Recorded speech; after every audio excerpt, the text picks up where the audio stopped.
Doctor से बात तो की थी, मैं जब इसका ट्रीटमेंट कराया था पीजीआई में जी, तो पीजीआई वाले ने बोला था भी इसका कोई इलाज नहीं है।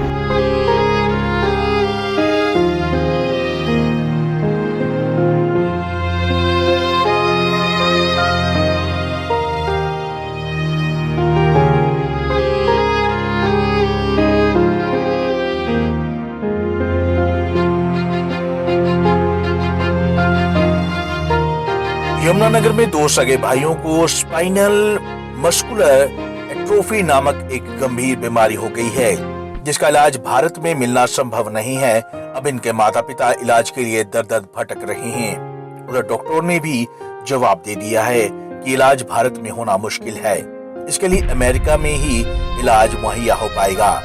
लेकिन अब परिवार के सामने पैसे की समस्या बनी हुई है। दोनों बेटों का इलाज करवाने के लिए खर्च करोड़ों में आएगा।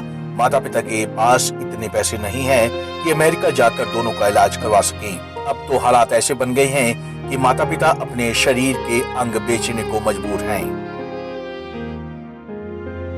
सर मेरे बच्चे को मस्कुलर डिस्ट्रोफी प्रॉब्लम है सर, और ये बहुत दिनों से बीमार हैं। इनका कोई अभी इलाज नहीं है इंडिया के अंदर सर। तो इनका मैंने फेसबुक के जरिए या अखबार के जरिए पता लगा इनका इलाज यूएसए के अंदर है, जो बहुत ही कॉस्टली है सर।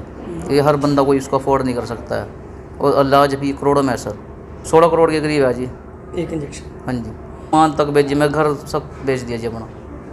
ज़मीन थी ज़मीन बेच दी, प्लाट थे वो भी बेच दिए सर, और मैं खुद भी अपने आप को बेचने को तैयार हूँ।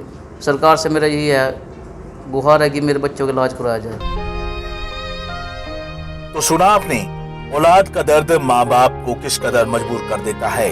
यमुनानगर की तेजली इलाके के रहने वाले अरुण के दोनों बेटे पैदा होने के बाद तो सही थे, लेकिन कुछ समय बीत जाने के बाद अब दोनों ही बच्चे स्पाइनल मस्कुलर एट्रोफी नामक बीमारी से पीड़ित हो गए हैं।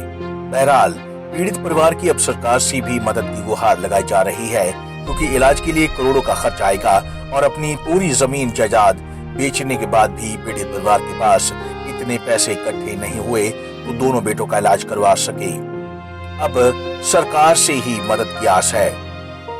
जितनी जल्दी हो सके मेरे दोनों बच्चों का इलाज करवाया जाए, क्योंकि अब हमारे पास कोई प्रॉपर्टी नहीं है, कोई पैसा नहीं है ताकि इनका हम इलाज करवा सके।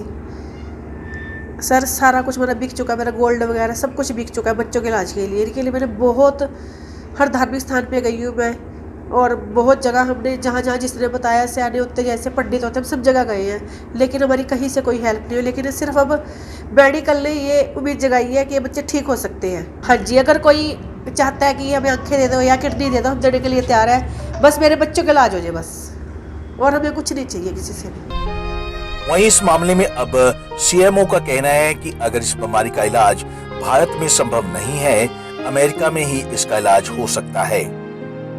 देखिए, जो डॉक्यूमेंट्स दिखाए गए हैं इनके आधार पे ये ड्यूशेन्स मस्कुलर डिस्ट्रॉफी है, जिसमें आपकी जो पेल्विक गर्डल की मसल्स हैं ये वीक हो जाती हैं धीरे धीरे और काम करना छोड़ देती हैं।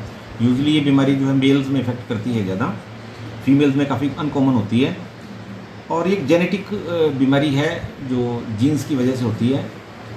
और जो प्रेजेंट सिनेरियो है उसके अलावा कोई और दवाई इसमें काम नहीं करती। अभी कुछ जीन थेरेपी है जो यूएसए ने अप्रूव किए हैं, जिसमें जोलजेनेस्मा के नाम से भी ट्रीटमेंट आती है जो उन्होंने अप्रूव किया है। वो ट्रीटमेंट कुछ ट्रायल पे हैं, कुछ इसमें इफ़ेक्ट कर रही हैं, जो कि काफ़ी कॉस्टली पड़ती है। मैंने कहा कि जेनेटिक बीमारी है, इसका मॉडर्न जो हमारे पास जितनी भी मेडिसिन अवेलेबल हैं उनमें पूर्णतः इलाज किसी भी तरीके का संभव नहीं है। जो जीन थेरेपी की जो इन्होंने यूएसए ने अप्रूव किया है उसके क्लिनिकल ट्रायल्स और कुछ एफिकेसी नज़र आ रही है, लेकिन पूर्णतः इलाज फिलहाल इसका संभव नहीं है। स्पाइनल मस्कुलर एट्रोफी से पीड़ित अरुण के दोनों बेटे घर पर ही रहते हैं और वह किसी भी कीमत पर इन्हें घर पर अकेला नहीं छोड़ते। तो ऐसे में पीड़ित परिवार की स्वास्थ्य विभाग और सरकार से मदद की गुहार लगाई जा रही है। अब देखना ये होगा कि सरकार और स्वास्थ्य विभाग की ओर से पीड़ित परिवार की क्या मदद की जाती है। Bureau report, Punjab Kesari TV.